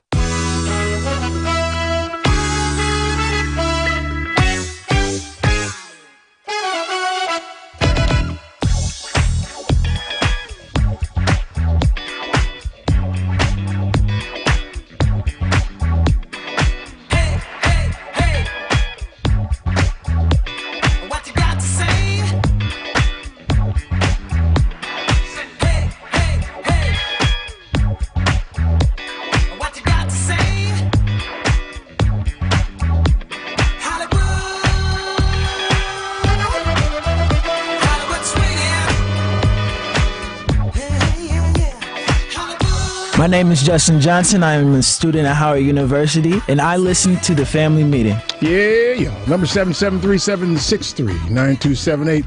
Man, listen, this is one of them days where we literally have been all over the map. Kind of have. The core piece we keep coming back to, though, in terms of, conversation or cancellation. Discussion or, or getting rid of folks. I don't find it easy to have conversations with people who don't have the underlying facts correct. Mm-mm. And, this whole notion, they've coined the phrase alternative facts now. Isn't that crazy? Socialized. Isn't that crazy? Alternative facts. They did in and that of itself, when those words are like your boy two. jumped on the scene. That's when they came up with that. Kellyanne Conway came up with that. Well, Don, there's alternative facts. That's like taking magnets. You got to put north to south, not north to north, and vice versa. Oh, how about a nerd moment here today? Because they will repel. Alternative and facts are like putting the north part of magnets together. They aren't going to stick. They're going to repel each other. That's how insane it is. Oh, that was really nerdy, man. I know. Wow. I got a whole sweatshirt line of the nerdiness. Oh, my God, man. I feel the nerdiness T-shirt. Did you ever watch the movie I need to get ready Nerds? for a midterm or something now. And how the black fraternity saved everybody? That's where we are. Let me get Doris in here. Save you from this, man. Hey, Doris, what's new, girl? Good evening, and thanks for taking my call. First of all, I would like to talk about Elon Musk. Elon Musk is one of the richest men in the world, and he is used to doing what he wants to do with his companies, just like with the Twitter purchase. As soon as he got in there, he fired half of the staff without even giving them a 3 months notice. Then for the other half, on the financial news this week, he wrote down strict orders about what he expected of them and what they had to do and so forth. But fortunately, the other half, they decided that they didn't have to accept that. So they put in their resignations also. Then he realized, I cannot run this company by myself. I need those people to work for me and with me. So he changed that and softened it and said, oh, no, I didn't mean that you all had to do this. I want you to work with your managers and so forth. Because as they say, a principal is only as good as his staff is. So if you don't have people working for you and you don't have a relationship with them, that company is not going to be successful. And even though he has Tesla and all the other ones, he has that ego where he wants Twitter to succeed because his name is on it. And to expect him to say all of a sudden have this altruistic heart and I'm going to give this, I'm going to give to the homeless and I'm going to create jobs and trades for the masses, he's not going to do that. And I wouldn't expect him to do that. And as far as African Americans, until we realize that we have to do it ourselves and think about Tulsa, Oklahoma, and how those enslaved people once freed went there and set up a town so thriving and so outstanding till it made the white residents angry, that they burned it down and killed, I don't know, I think it's between 200 and 300 people, African Americans. We have to realize our own self-worth. And until we do that, I don't think we're going to ever succeed. You know, Doris, during that time period, plus or minus about 3 years from Tulsa, there were almost 100 cities that experienced the same thing. Yeah. There were cities in Florida and other places. Yeah. That was the way this country operated. Yes. Yes, it does. But I think until we inspire our younger folk to start thinking, I have to do this. I have to have a black business. I have to want to go to college and graduate. I have to, and even if I don't go to college, just have a successful trade that you can do instead of standing around looking for that. We're not going to get anywhere. Look what happened with reparations. Didn't it happen? You should read this book, Black Reconstruction by W.E.B. Du Bois. It really offers context if you haven't already. Hey, Doris, who's cooking for Thanksgiving? I think my sister is going to cook, and we're just going to bring some dishes. Okay, I'll be by around 3, okay? Okay, we'll have the collard greens on. And some biscuits. I want some biscuits, too, right? Yeah, fresh ones. Okay. All right. Thanks, Doris. Thanks, Be well. Doris. Enjoy your Thanksgiving. Okay. Hi, Doris. Yeah. Yeah, I know. Yeah. Thank you, Doris. That's good information, too. And she's so right. She's so right. So look, man. What? I don't know. I mean, here's the thing. You know, when after Trayvon Martin was killed in Florida, murdered in Florida, as a family, we decided we're not going to Disney, Florida, anything Florida anymore. And I have not set foot on Florida soil since turf. then. Right. Florida turf. But it's just me, though. Florida don't really miss me. Their economy is not suffering because E and his crew didn't come. I mean, it only happens. That kind of change happens if we all do it. Right.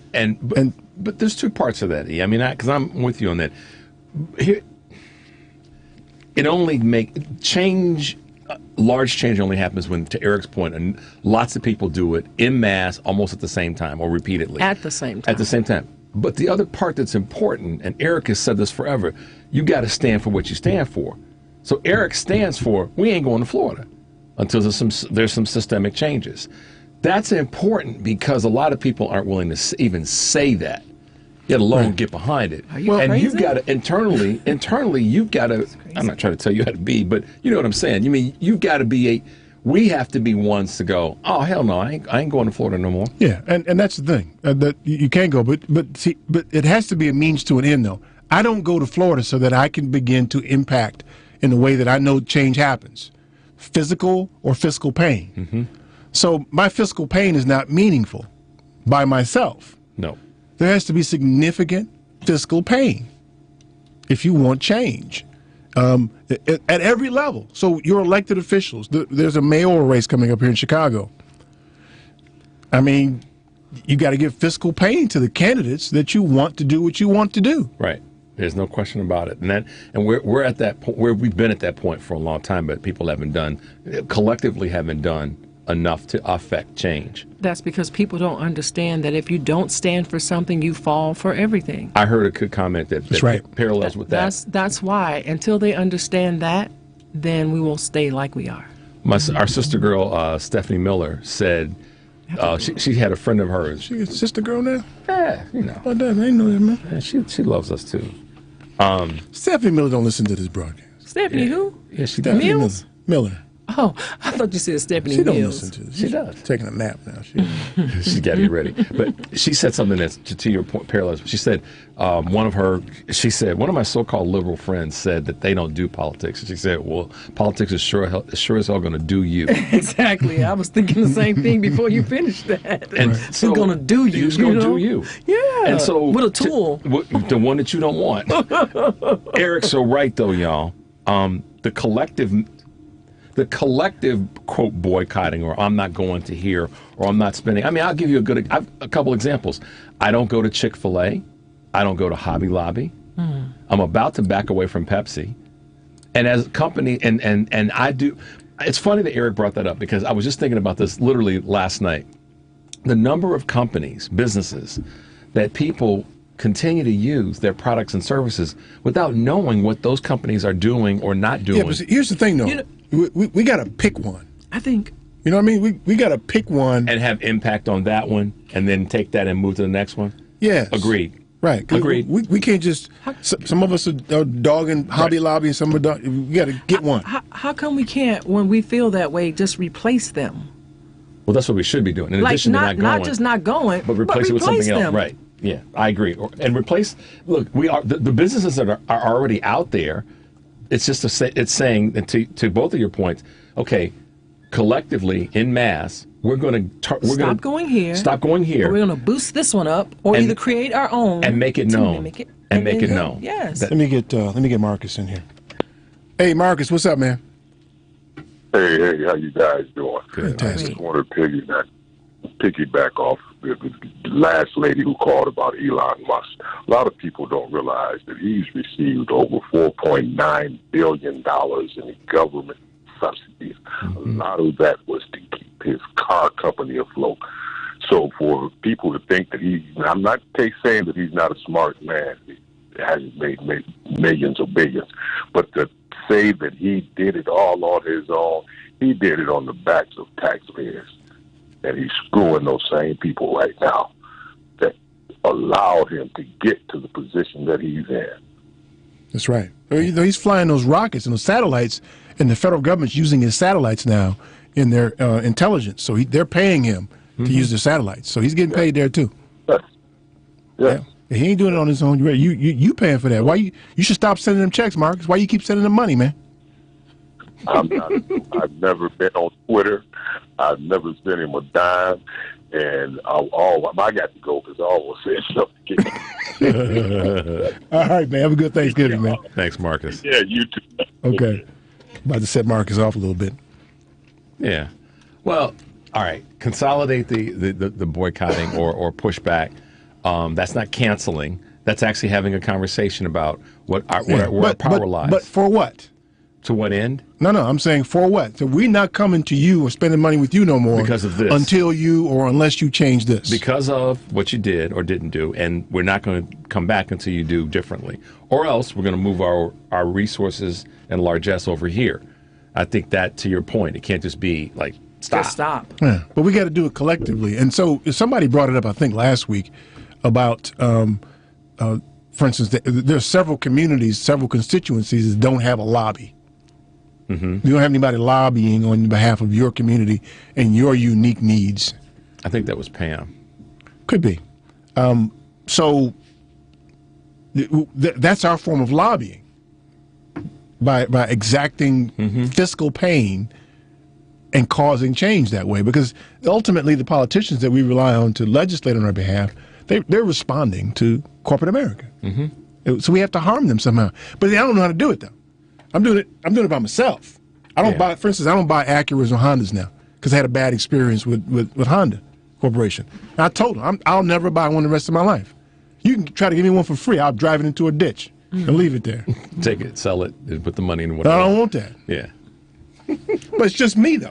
Yeah, but yes, and so you asked the reason why. I've felt this for a long, long time, that and this is kind of built into the sauce of distraction.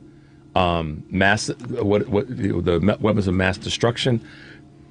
Our communication right now is a weapon of mass distraction, and in a lot of destruction too. And destruction too. Yes, yes, absolutely.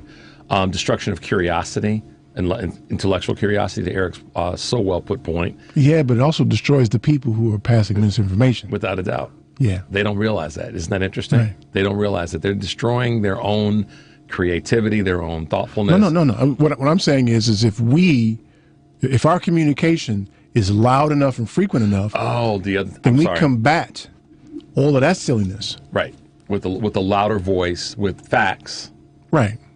Frequently. Yeah. Yeah, because too often people pull away. People pull right? away. You find yourself in a Twitter argument or a Facebook argument.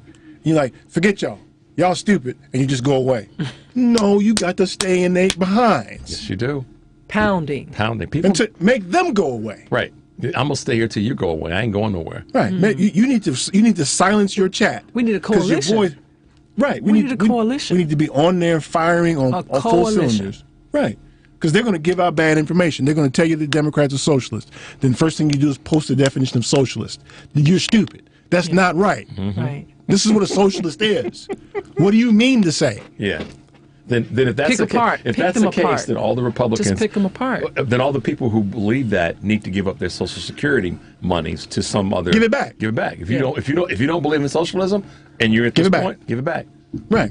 So your disability, actually, the disability that you might be getting from even an insurance policy. Yeah. That you paid for, to some extent, is subsidized. I mean, Eric and I, we're going to get in the weeds on this, but give it back then. Yeah, give it all back. But no, so they won't do that. So that's what I'm talking about, dragging them, right? But I think that we should be careful to be intellectual so that we're just not arguing to be arguing. Yeah. And to turn out looking like them. Right, because too many people now, in the midst of what we've seen the last 5 or 6 years, too many people said, I'm out. All these politicians said, I'm not running again. They got out, and they got people leaving Twitter. Everybody just get out. Mm-mm. You can't get out. Mm-mm. This is when we need you to step in. Yep. How hard. And bring some folks with you. Have the courage to step in. Tag somebody in your post and say, listen, look what this fool's talking about. Right. That is going to review the facts, not to review them for the right or wrong, but review them and go, yeah, we got to talk about this. And we're proof of concept because we used to have, with some regularity, crazy right-wing people call here. And guess what happened, They y'all? stop. They don't call here no more because they get dragged. They do. I know why. You didn't even have to say that. Yeah, and even some people that weren't necessarily I right already wing, know. but were coming with some craziness, they got dragged, or they don't come here with that. They got pulled gently, and they went, "Oh, wait a minute, let me This ease hurts. up off of that. This hurts." right. We've had people say, "Well, how come you don't let right wingers talk?" I said, "They can talk if they want to, but you got to face the consequences for what you got to say." Wait, you're using a basketball analogy. You can come in the paint if you want to. You get a foot in your chest. These bowls will hurt. That's right. That's because there's lots of things that I can agree with right wing politics. I mean, I don't want to pay a lot of taxes. I want my taxes cut too. Yeah, sure. But not at the expense of the schools and the other things that they provide. Right. So what's the right amount of taxes? We can talk about what's the right amount of taxes, but you just can't say I want it lower. That doesn't make any sense. How low do you want Especially when it? you're not paying that much in the first place. Michelle, check this out. So if you're an employee and you make 6 figures, and you're complaining about about taxes. My taxes are too high. Actually, what you might want to do is talk to your employer and ask your employer, what is this corporation paying in taxes, or what are we paying in terms of compensation to you and your ilk that could be redirected so that taxes could be where they are, but we could get compensated better. Right. But there's a right tax number, and the right tax number should cover all the expenses, right? So you got to scrutinize both things. Are the expenses in line? And then how much revenue do you need to get there? And who should pay what portion of it? Exactly. It's an easy equation. We do it in our households all the time. All the time, right. Sure. But they're on this other stuff now. Cut taxes and... All right, y'all. Tommy's next. Stay tuned for more of the Family Meeting.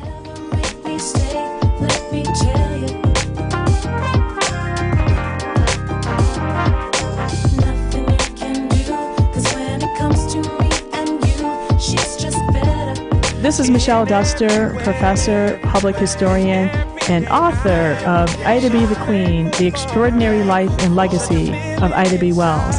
Keep listening to The Family Meeting.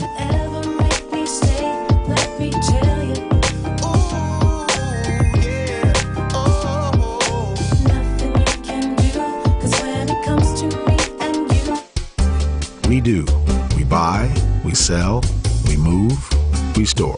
Anything, anytime, anywhere. We are, we do.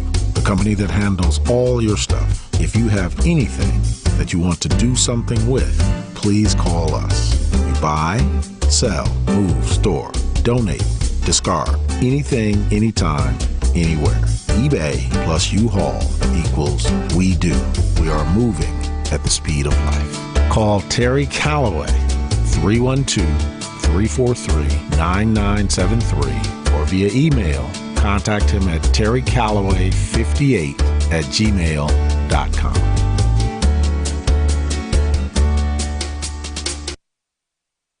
A 2016 study estimated that 13.1 million Americans were victims of identity theft last year. Fight back against your identity being stolen by signing up for Identity Guard. Identity Guard monitors your credit and identity information with alerts that can help you respond quickly if certain changes indicating fraudulent activity are detected, as well as help protect your computer from viruses, keylogging, and other serious threats. Plus, with Identity Guard's dynamic credit management resources and tools, you will have helpful information as you make better financial and credit decisions. Identity Guard includes $1 million identity theft insurance and lost wallet protection, and more if you ever do become a victim. Protect your ID for as little as $6 per month. Yes, that's only $6 per month by visiting lookaftermyid.com. That's lookaftermyid.com to securely sign up for Identity Guard today. Hey, Family Meeting cousins. As you know, we've created a Patreon family meeting subscription and membership page to include you great listeners in our effort and give you a chance to very economically promote your business, organization, or local event. You can contribute as little as $5 per month to get your message out and support the Family Meeting as a viable voice. We know you appreciate our permanent interest dialogue, get up and dance playlist, and our great guests who stop by. So become a cousin and go to our website, thefamilymeeting.com, and click on the link.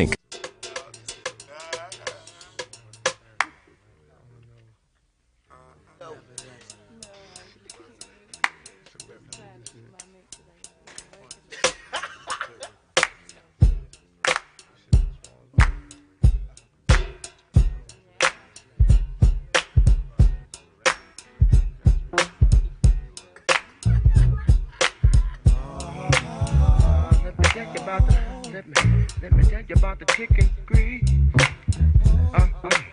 Stuff some things to make the people get out to see. Look, everybody is good. If you wanna clap your hands, then stomp your feet. Come on down to the bumper, you can feel the beat. From the left to right, to the back, to the middle, and the front. Don't be uptight, shake it off and do what you want. But let the woman in the club. Hi, this is Jeff Lee, Eric's boy from HU. Welcome back to the family. Y'all want some of this chicken grease or what, man? Noisy. I had to get my chicken grease in since Thanksgiving's coming up ahead of us here. Yes. How are you preparing your bird, Mr. E? I don't do that, man. I don't do no bird thing. I go buy it. Somebody make it for me. That's how you prepare it. I go pick it up, man. wait. I prepare my car to go get it. Right. This is how he's prepared. I'm preparing to put my hand in my pocket. Nah. Yeah, I don't do the bird. And plus, this year we ain't getting no turkey. We're getting turkey breast this year because all that hacking and yanking and stuff we got to do on that bird. I don't want to do that this year, man. No carving for you. I don't want no carcass at the end. Oh, ooh. Yeah. That's when you finish eating, it's gonna be all gone. Ain't nothing left. Rib cage. That's why I take the whole thing apart backbone. Right. There's nothing left. There's nothing left. It's easier that way. My grandfather used to take that carcass and drop it in a big old pot and make this turkey soup. That's what Ant's gonna do this year. The whole thing? The whole carcass. He would break it up with his hand. Afterwards, you mean as in leftovers? Yeah. Oh, okay. He would take the bones and the meat. So he said, don't get all the meat off the bone. Don't get all the meat off. Let it fall off. Right? And he'd be in there like he was breaking somebody's leg, breaking the bones up with his hands and stuff and dropping them in the pot. Yeah, I have a little thing Grandpa I cook, pop them with and put them in a Ziploc bag. Put them in the freezer later on. Pot stock. What's up, man? Yep. I know about this chicken grease, man. Hey. I know about this chicken grease, boy. Gotta be there, boy. I ain't ready for that, man. It's too much for you. So I plan on not overdoing it this year. Yeah. I'm gonna go easy, man. And the good news is I usually have to go north to my mother's house Everybody's and then coming back here. south to my in-laws' house. Crazy. It's like an all-day driving thing. This year, I only got to go north to my mother's house. There you go. Yeah. So I eat once, chill out, eat well, get a biscuit. The On my boy's way. good. Yeah. Yep. Take a nap. Take a nap. Yeah, Yes. man. Got to take a nap. Yep. right, Yep. man. Yep. Ain't no joke, man. All right, let's see what's on Tommy's mind, shan't we? Yes, we should. We shan't. You, Tom. What's up, man? Well, first of all, let me send a shout out to Tressa and Lady B and let them know how much I truly miss, and I just miss them. And I want to say hey to Michelle and Richard and, of course, Eric. Love you guys. But, you know, reality has now spoken. I mean, first of all to us as black people in this nation, because we have never gathered ourselves around truths, is why we find ourselves in these realities. I mean, the truths of our origin, our existence, our plight. Just anyway, I've said too many times and sent out a shout out to the listening audience that, you know, time for name calling and all of that it's over with. Time for you believing and thinking that you can hide behind your gated communities or go along to get along. It's over with. To white folks, the narrative is now absolutely crystal clear. It has been and it does exist to this very day. Two opinions on the running of this country. One side believes one thing and the other side believes the other, which is why a civil war was fought until this day. That war still exists, and which is why you now have a country that is not interested in the truth, which is why we find ourselves in the reality of what's about to happen in the next 2 years.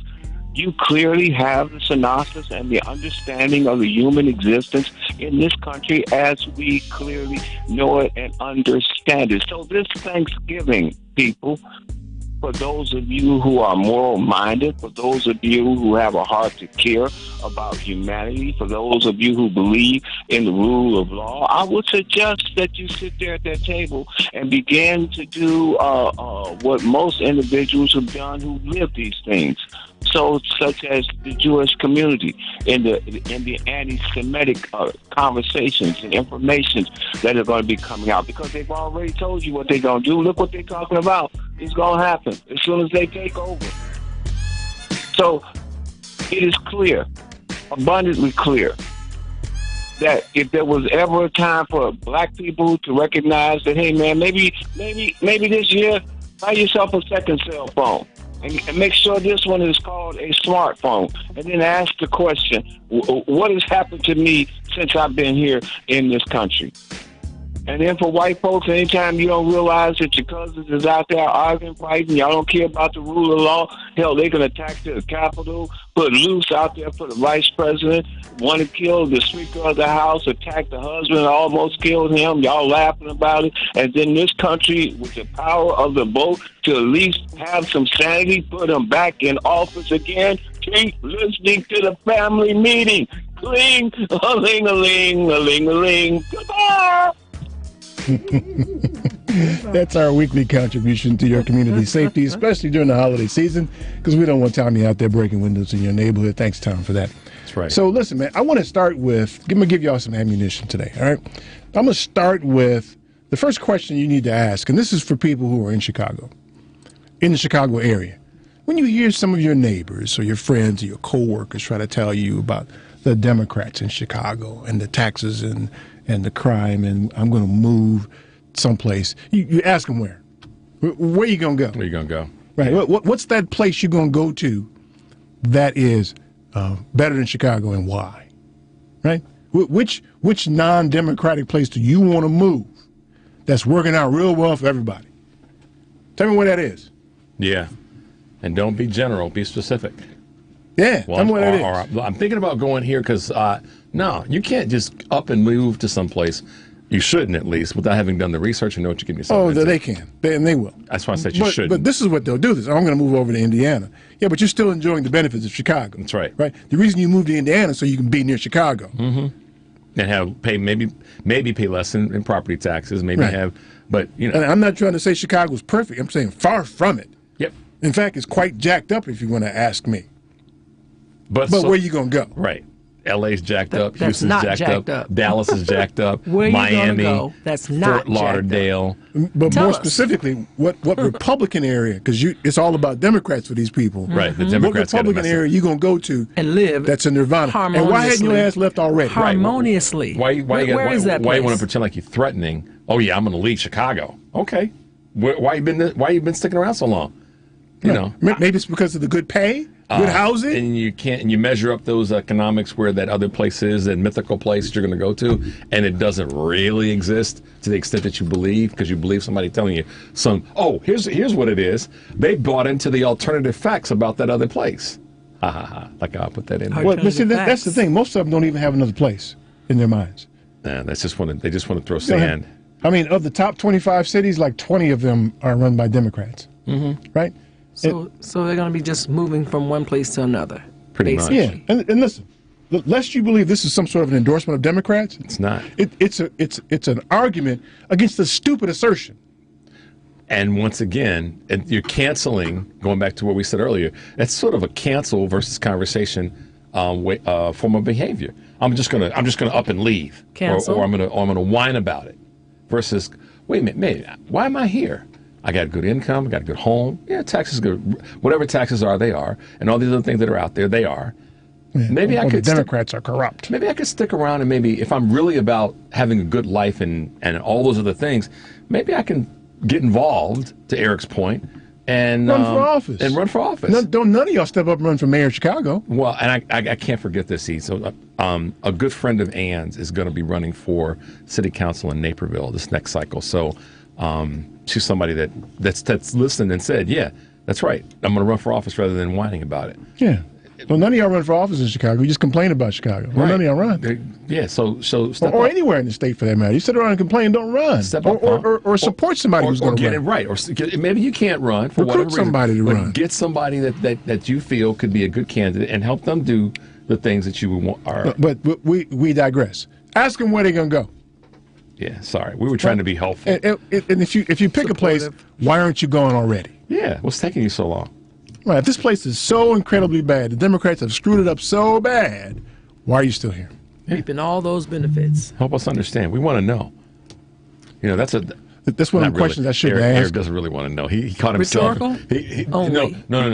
Eric, Because it doesn't exist. This is in that vein of, why did I even talk about that? That just made me stupider. Right. Lost an IQ point. Right. Talking to your defense.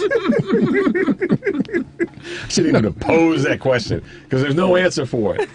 Well, this question I do want an answer. Why aren't you going already? Or where is that city? Because I'm interested to know. I may want to go. That's the better question. If it's that good. Yeah, that's the better question. How come you haven't left it? If you keep whining about it so bad, being so bad, why aren't you gone? Get out. Bye. I think it's more talk. For other people, so It's other just people more who want talk. to come here like can you come said, here. whining. It's just It whining. is, yeah. And not acting on it, doing something about it. And that's, and again, trying to Makes keep them this feel back on the good. rails where Eric started with regard to canceling versus a discussion. At the end of the day, those people would rather whine about it than to actually get in the mix and do something, have a discussion, ask people, why did you use this word when that wrote, do you know that, I mean, really trying to encompass this whole conversation today. Yeah, I mean, like this election is a good example of where there's a ton of really good questions that we can't count on the media to ask. They ran the Republicans ran this time on inflation being a problem, right? Never offered a solution. Nope. To that. They just kept just whining, and scare tactics. So as soon as they get that imbecile the hammer in Congress, yeah, the first question is, okay, what you gonna do about inflation? Right. You done chased the car and caught it now. But they're not going to do that because listen, I'm done being upset with the faces on the camera. I mean, Chuck Todd had old boy on today, and he didn't push back one time. Mike Pence. You can't count on Chuck But he's a good example because he's on a quote unquote seemingly progressive minded station. It's the people that are in the C-suite because they're worried about progressive. It's just about a good journalist asking good questions. So let's take them all and throw them in and say, all right, let's line them up and say, all right, who's asking good questions and who maybe not. Fareed Zakaria asks good questions always, and follow up questions, and he won't let people go forward. Rachel Maddow asks terrible questions. She spends too much time leading up to her question. Well, she talks more than the answer is. Yeah. Good point, E. Good point. But again, this is one of those moments where we ask the question, who's really behind what's happening in the media that we all watch and read? It's not that. Yeah, but journalism. I mean, you're trained to ask questions. You're also trained by corporate America to not ask certain questions so as not to affect our money. Correct. So, I was just getting where do ready you to say find? that. So really, where's the fine line to be able to do that without having that over your head about which questions to ask? I don't know if it's how about how much control do they have over asking the questions? Well, they don't, because the money's affected. Like, nobody stepped up to stand up for Tiffany Cross. Nope. Right? Nobody said a word. Nope. But there are media outlets that do speak. The Atlantic, the Griot. There are places you can go to get news and opinion where they're not afraid to say what's on their mind. Yeah, but here's the thing. Unfortunately, not enough people are reading today. That you just drew a circle. So we take that stuff and we give it to them. Mm-hmm. Right. No, I know. I'm with you. We give it to them like medicine. Yeah, shove it down their throat. This is what you need to know. Waterboard them with it. About what you just said. This is what you need to know about what you just said on social media, right?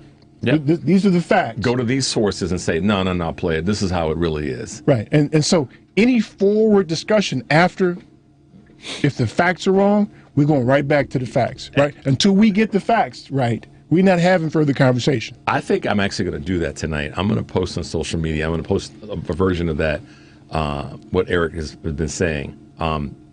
If everybody's worried about 45 being back on and what Elon Musk is going to do to Twitter, blah, blah, blah, blah, blah, how about if you take the position, bump them, and just you speak the facts? Rather than getting caught up in these social media wars, when you speak the facts, and when somebody doesn't speak the facts, call them on that rather than getting into a... But I think the key is, the way social media works, is you got to build a fervor, and it requires you to tag people and get them in the conversation. True. That's true. Okay. Right, so everybody's firing on them all of a sudden, and they get chased away. Because right now, what they're doing is they're chasing us away. Yeah, because so maybe I'm going to use more prevalent words, like you need to start dragging people on social media. Drag their ass. Drag their ass. Proverbial. Including EM. Right. But you got to drag people in too. You got to bring them in. Yeah. And drag positive, drag negative. So for all you, that's what I'm going to probably say. For all the people who are out there worried about what's going to happen with Twitter and this, that, and the other, this is the approach you need to take. You see, you need to drag those folks who are acting the damn fool on Twitter and saying things that are stupid, rather than getting into these how more right I am than you. No, you don't have to be more right. Present the facts. But there's no basis for discussion until we've got the established facts. Right. We can't talk anymore until we got the facts right. So no matter where they go in the conversation, we go right back to the facts. Yep, it's all about the facts now, right? Once we get the facts right, then we can talk further. Yeah, until then... You on something else, we can't talk. You stay over there. We don't... Yeah, but we're going to keep calling you out for not having the facts right. Yeah. That's it.